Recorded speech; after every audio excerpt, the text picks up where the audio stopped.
Hello, কী অবস্থা সবার, কেমন আছেন? আজকে মেঘোলা বাজার বেকারিতে ভেতরের অংশটা দেখতে আসলাম। আসলে এখানে সচরাচর যাওয়া হয়, কিন্তু ভিতরে কখনো যাওয়া হয়নি। আজকে ভিতরের পরিবেশটা আপনাদের সাথে দেখাবো, খুবই ভালো লাগলো। এখানে অনেক ধরনের ব্রেড আছে, তারপরে আছে আপনার বিস্কিটস, আরও অনেক ধরনের অনেক কিছুই আছে, কেক আছে। হ্যাঁ, তো এগুলো খুবই ভালো লাগলো আসলে, যে ভিতরে এত সুন্দর পরিষ্কার পরিচ্ছন্ন পরিবেশ, এত সুন্দর করে সব কিছু মেনটেন করা হয়। হ্যাঁ, গুছিয়ে রাখা হয়, এরপরে সার্ভ করা হয়। প্যাকেটিং থেকে শুরু করে একদম শেষ পর্যন্ত সব কিছুই প্রসেস এখানেই করা হয়। হ্যাঁ, তো রুটিগুলা দেখতে পাচ্ছেন কি সুন্দর করে সাজানো। এখানে টোস্ট বিস্কিট আছে, বাকরখানিও আছে এইখানে। হ্যাঁ, একটা বড় চুলার মধ্যে এখানে দেখতে পাচ্ছেন একসাথে সব কিছু দেওয়া হয়।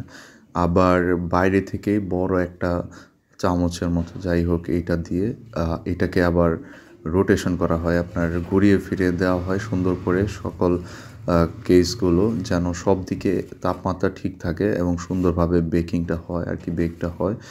তো সব মিলে আমার কাছে অনেক সুন্দর লাগছে পরিবেশটা। বিশেষ করে এই চুলাটা দেখার মতো ছিল, বিশাল আকারের চুলা, নিচ দিয়ে আগুন দেওয়ার ব্যবস্থা করে এবং পুরোটার মধ্যে একটা তাপ থাকে। এখানে কিছু কেকের ডেকোরেশন দেখতে পাচ্ছেন, এইখানেই তৈরি করা এবং ডিজাইনগুলো এইখান থেকে তৈরি করা। তবে এখানে স্পেশাল আর নর্মাল কেকও আছে।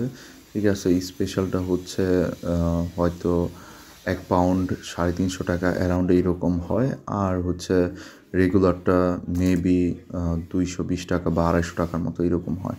এখানে দেখতে পাচ্ছেন কিছু ব্রেড কাটিং হচ্ছে। হ্যাঁ, মোটামুটি আপনাদের সাথে আর কি পরিবেশটা শেয়ার করলাম। বেকারির ভিতরটা কেমন আপনারা যেন দেখতে পারেন। তো আশা করি সবার ভিডিওটা ভালো লেগেছে।